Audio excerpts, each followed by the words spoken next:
Hi everyone, welcome to our channel. Today we are driving into a critical point that affect every workplace, especially in professionalism in teaching.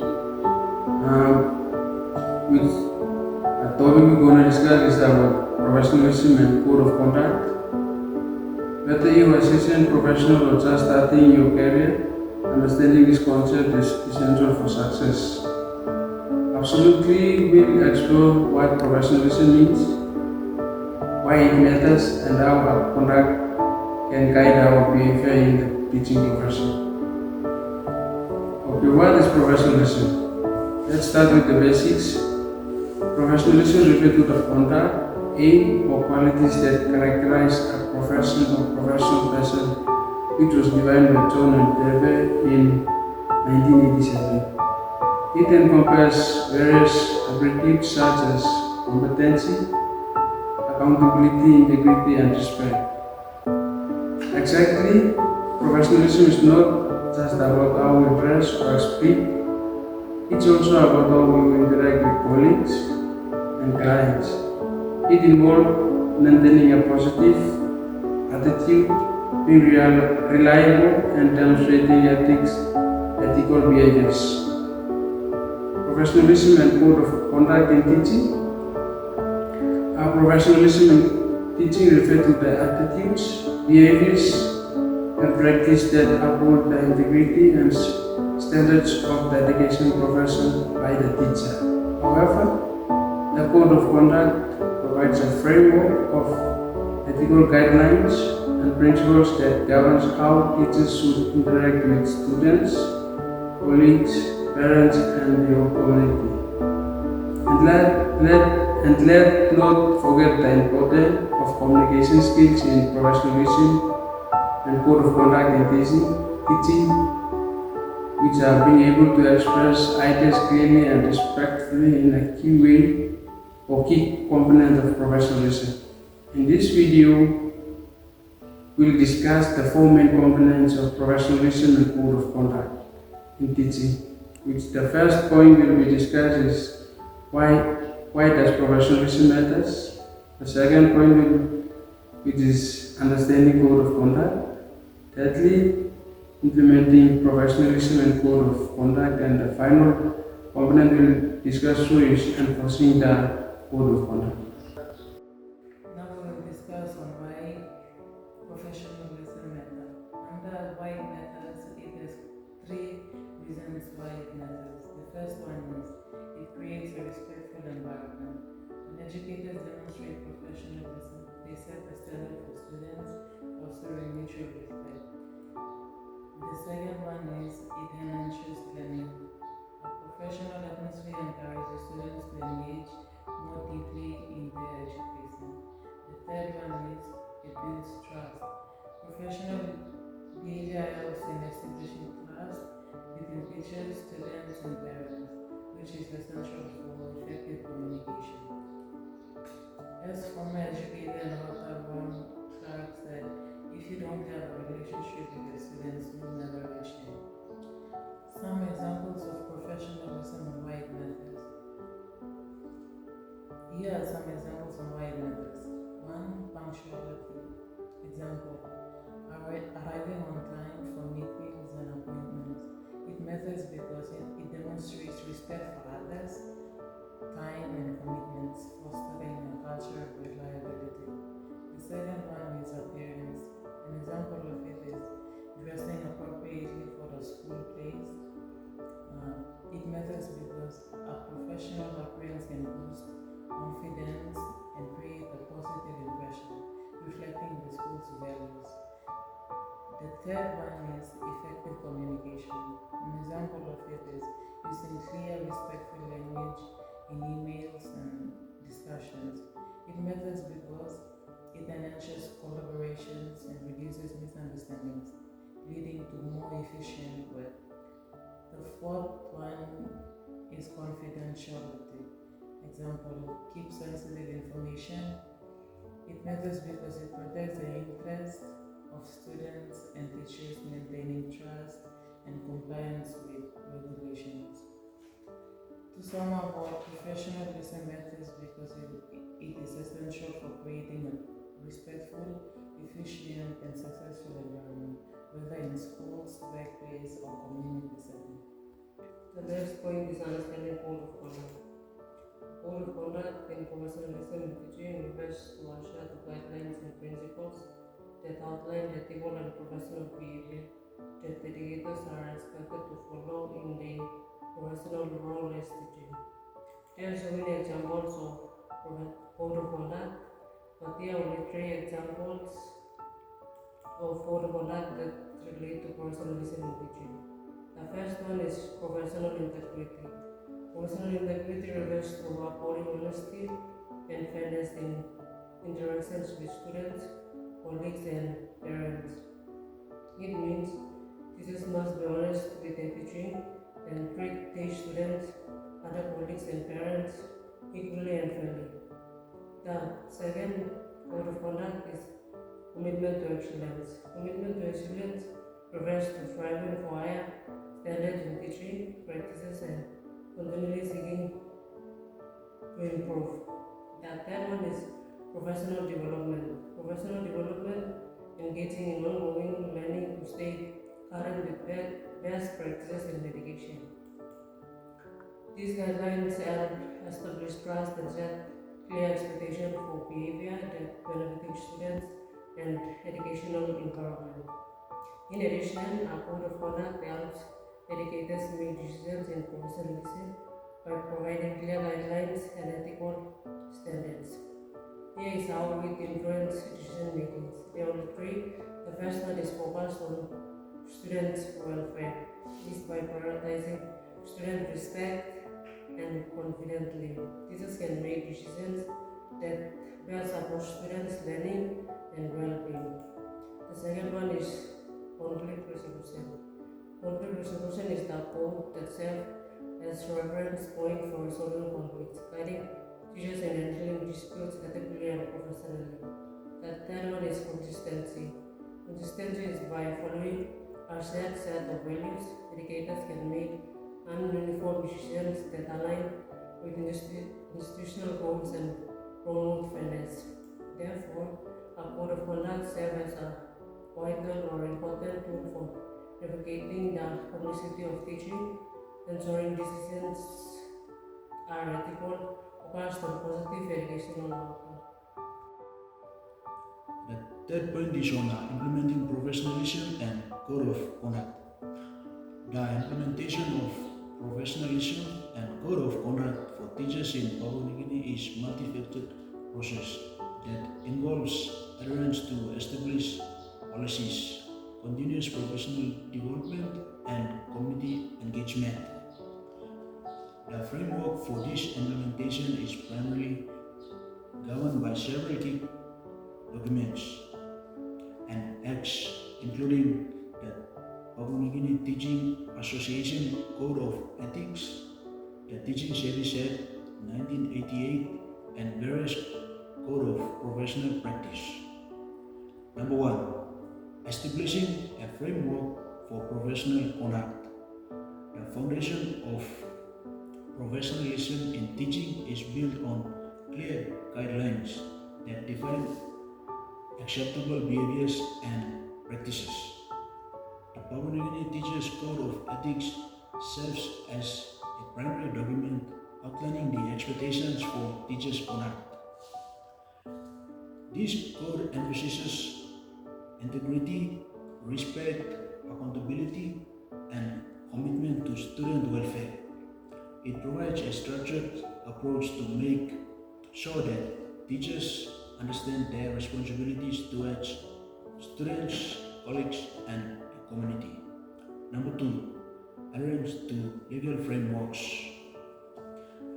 The Teaching Service Act 1988 plays a crucial role in regulating teacher conduct within Papua New Guinea.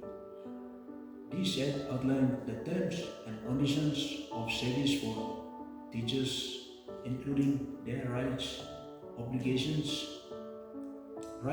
obligations. Compliance with this act ensures that teachers are held accountable for their actions, while providing them with legal framework to address grievance or misconduct. The Act also mandates regular reviews and updates to keep pace with changing educational needs. Number 3. Continuous professional development.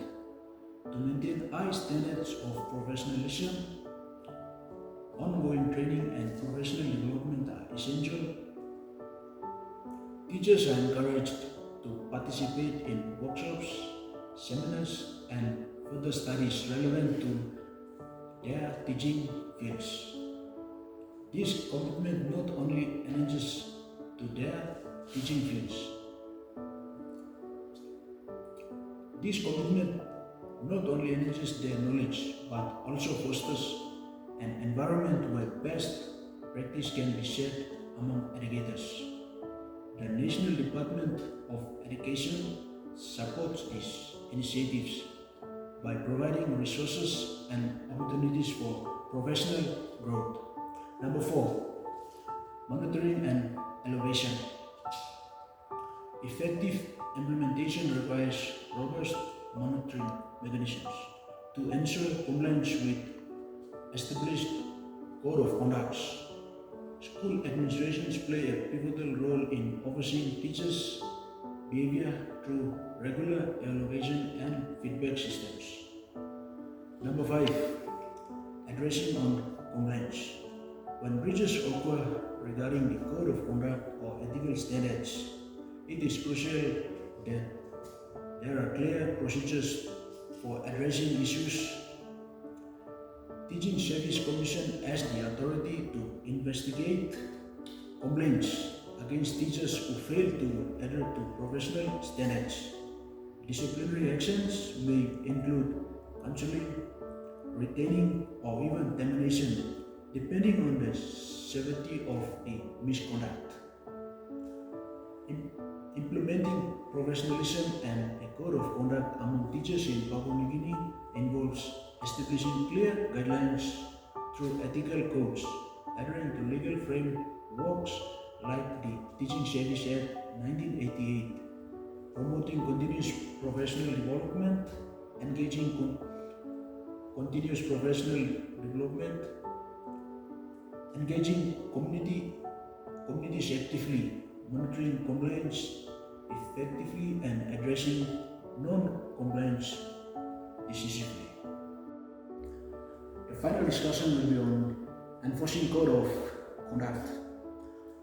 Enforcing code of conduct in teaching and classroom contexts involves setting clear expectations for behavior both for teachers and students to promote a respectful, safe, and productive learning environment.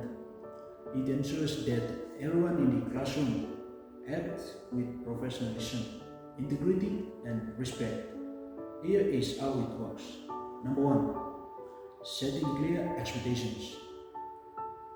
Bullet point number 1.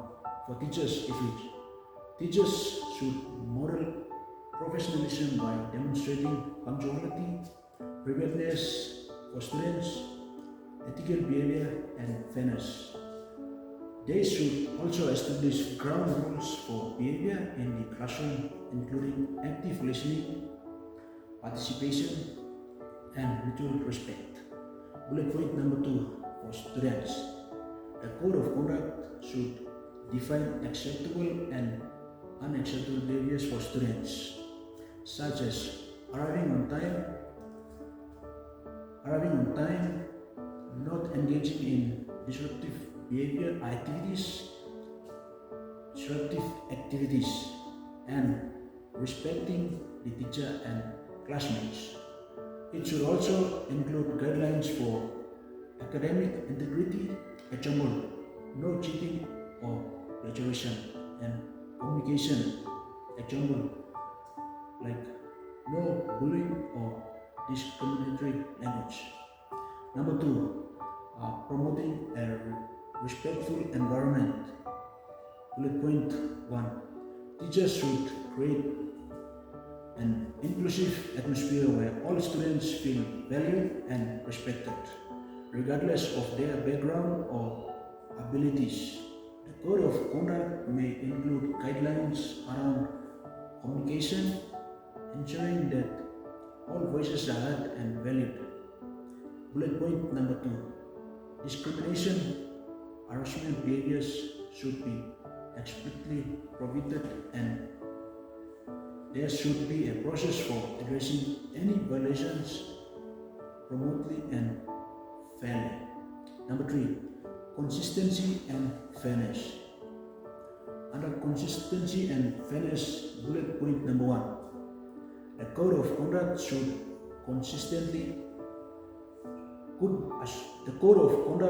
be consistently applied to all individuals in the classroom. This means that teachers must enforce the rules without bias, and students must be held accountable for their behavior. Fairness in application promotes trust and a sense of security.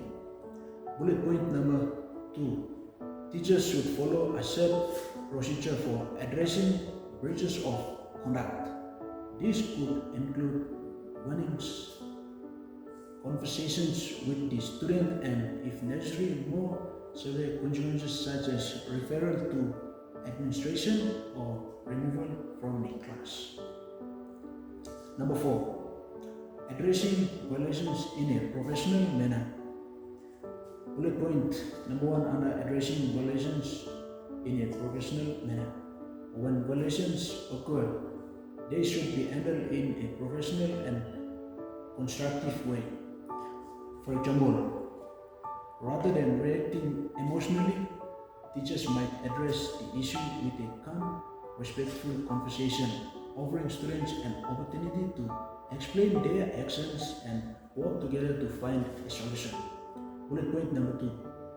In case of serious misconduct, the teacher might escalate the issue by involving parents, school counselors, administrators, and following established protocols.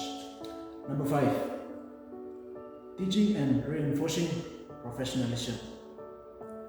Teachers should model professional behavior by treating students with dignity, being prepared for lessons, maintaining a positive attitude, and being open to feedback. Bullet point number 2. Classroom discussions can also include teaching students about professionalism as a concept, including how to behave in respectful and ethical manner in academic and social settings. Number 6. Collaboration and communication. Teachers and administrators should work together to ensure that the code of conduct is not enforced but also regularly reviewed and updated to meet evolving educational needs. This ensures the guidelines are relevant and reflect the values of the institution. Regular communication with students, parents, and staffs about the importance of professionalism and adherence to the code of conduct help reinforce its value.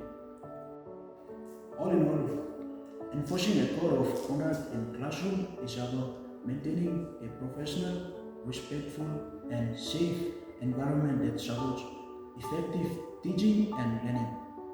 It involves setting clear behavioral expectations, fostering respect, being consistent and fair, addressing violations calmly, and creating a culture of continuous improvement.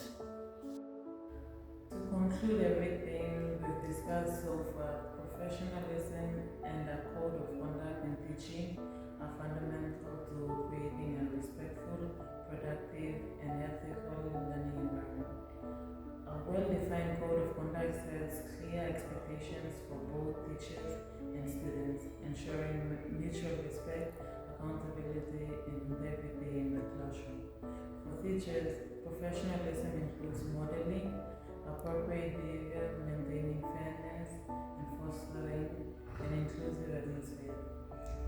By consistently enforcing these principles, educators not only ensure effective learning but also instill essential values in students, preparing them for success both academically and in life. To recommend on implementing professionalism and code of conduct in teaching, we encourage you or we recommend you to consider the 3 points. Number 1, professional development. It offers training sessions for educators on effective professional behavior. Number 2, involve students. Engage students in discussions about the importance of professionalism and code of conduct. The final point is monitor and adjust. Regularly review and update the code of conduct to reflect the community needs.